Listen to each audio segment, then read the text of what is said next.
ఇప్పుడు హిమోగ్లోబిన్ 7 గ్రాములు ఉన్నప్పుడు డాక్టర్ ఏది మంచిది, టాబ్లెట్స్ తీసుకోవడం మంచిదా, ఇంజెక్షన్స్ తీసుకోవాలా, ఇంజెక్షన్స్ ఏమైనా రిస్క్ అవుతుందా, వాటి వల్ల ఏమైనా హాని జరగచ్చా, ఇలా అనేక ప్రశ్నలు ఉంటాయండి. ఈ విషయాలను ఈరోజు మెయిన్గా అడ్రస్ చేస్తాం. నమస్కారం అండి, మీతో మాట్లాడుతుంది doctor Kannakumar, consultant haematologist and bone marrow transplant physician. Haemoglobin తగ్గినప్పుడు అనేక కారణాలు ఉండొచ్చండి. దాంట్లో ఐరన్ డెఫిషియన్సీ అనీమియా అనేది ఒక సపరేట్ కేటగిరీ ఉంటుంది. ఇందులో ముఖ్యంగా ఆహారంతో పెంచుకోవడం ఒక పద్ధతి, టాబ్లెట్స్, ఇంజెక్షన్స్, 3 ఆప్షన్స్ ఉంటాయి మనకి. ఇప్పుడు ఏది ఇంపార్టెంట్, ఏది బెస్ట్ అనేది గమనించినప్పుడు జనరల్గా హిమోగ్లోబిన్ ఎంత తగ్గింది, బాగా సివియర్గా రక్తహీనత ఉందా, అంటే హిమోగ్లోబిన్ 7 గ్రాములు, 6 గ్రాములు, 5 గ్రాములు ఉందా అనేది ఒకటి. లేదంటే రక్తహీనత స్వల్పంగా ఉందా, అంటే 10 గ్రాములు, 11 గ్రాములు ఉందా అనేది ఇక్కడ ముఖ్యంగా ఉంటుంది. స్వల్పంగా ఉన్న కేసెస్లో అయితే చాలా మటుకు డైట్లో చేసే మార్పుల ద్వారానే మనం పెంచుకోవచ్చండి. ఈ డైట్ పైన ఎలా పెంచుకోవాలనేది నేను సపరేట్ ఒక వీడియో చేసిన నా ఛానల్లో మీకు కనపడుతుంది. ఇప్పుడు ముఖ్యంగా డైట్తో కొంతమందికి పెరగదండి ఎంత తిన్నా కానీ. అది కాకుండా సివియర్గా అనీమియా ఉన్నప్పుడు, రక్తహీనత 7 గ్రాములు, 6 గ్రాములు ఉన్నప్పుడు మనం కేవలం డైట్తో పెంచుకోవడం చాలా కష్టమవుతుంది. ఎందుకంటే రోజుకి మనకు కావాల్సినటువంటి ఐరన్ దగ్గర అంటే రక్తహీనత తీవ్రంగా ఉన్నప్పుడు 30 నుంచి 50 మిల్లీగ్రాముల ఐరన్ కావాల్సి వస్తుంది. మనం ఎంత డైట్తో ట్రై చేసినా కానీ రోజుకి ఒక 10 గ్రాములు, 10 మిల్లీగ్రాములు, 15 వరకు వెళ్ళగలుగుతాం కానీ 30-50 మిల్లీగ్రాముల వరకు పోవడం చాలా కష్టమవుతుంది. ఇందువల్ల మనం కేవలం డైట్తోనే సివియర్ అనీమియాలో పెంచుకోవడం కష్టమవుతుంది.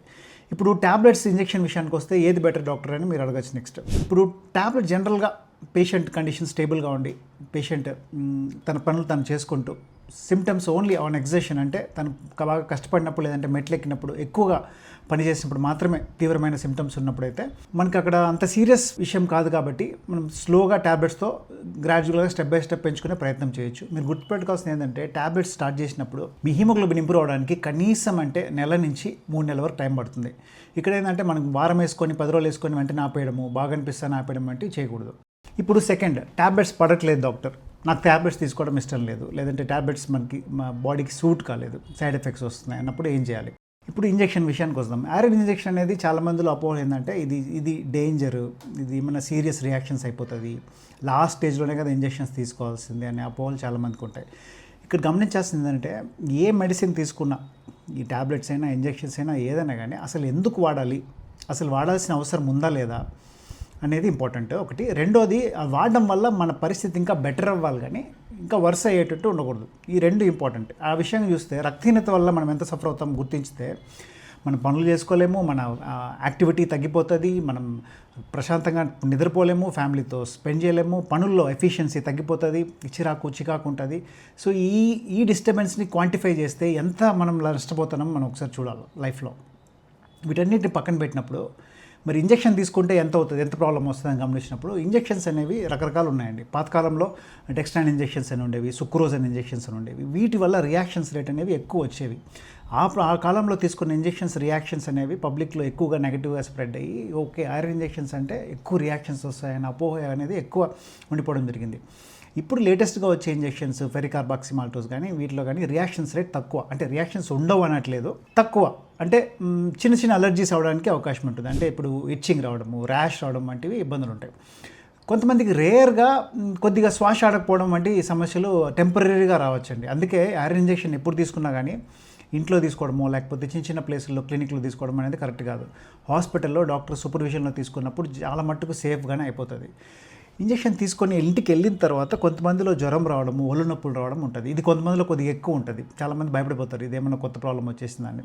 ఇంకా నా పేషెంట్స్లో కొంతమంది బాడీ పెయిన్స్తో బాగా ఇబ్బంది పడిన వాళ్ళు కూడా ఉన్నారు. ఇక్కడ ఏంటంటే ఇప్పుడు ఇంజెక్షన్ తీసుకోకుండా మనం కరెక్ట్ చేసుకోగలిగితే బెటర్ కదా, ఐరన్ ట్యాబ్లెట్స్తోనో లేకపోతే డైట్తోనో చేసుకుంటే బెటర్ కదా. ఆప్షన్స్ మన పని చేయనప్పుడు అప్పుడు ఏం చేయాలి, ఎలా పెంచుకుంటాం? రక్తహీనతతో సఫర్ అవుతూ మన క్వాలిటీ ఆఫ్ లైఫ్ని మనం ఇంకా స్పాయిల్ చేసుకుంటూ ఉండాలా? లేదు కదా. ఇటువంటిప్పుడు ఇంజెక్షన్స్ తీసుకోవడం అనేది సేఫే. ఈ ఐరన్ ఇంజెక్షన్స్ అనేవి ఈ ప్రాపర్ మనకు అవేర్నెస్తో ప్రాపర్ సెట్టింగ్లో, అంటే హాస్పిటల్లో డాక్టర్ సూపర్విజన్లో తీసుకొని ఏ ప్రాబ్లమ్స్ వస్తాయి మనం ముందుగా తెలుసుకొని వాటిని కానీ మనం ఎదుర్కోవడానికి తగినటువంటి చర్యలు తీసుకున్నామంటే చాలా మట్టుకు సేఫ్గా అయిపోతుందండి.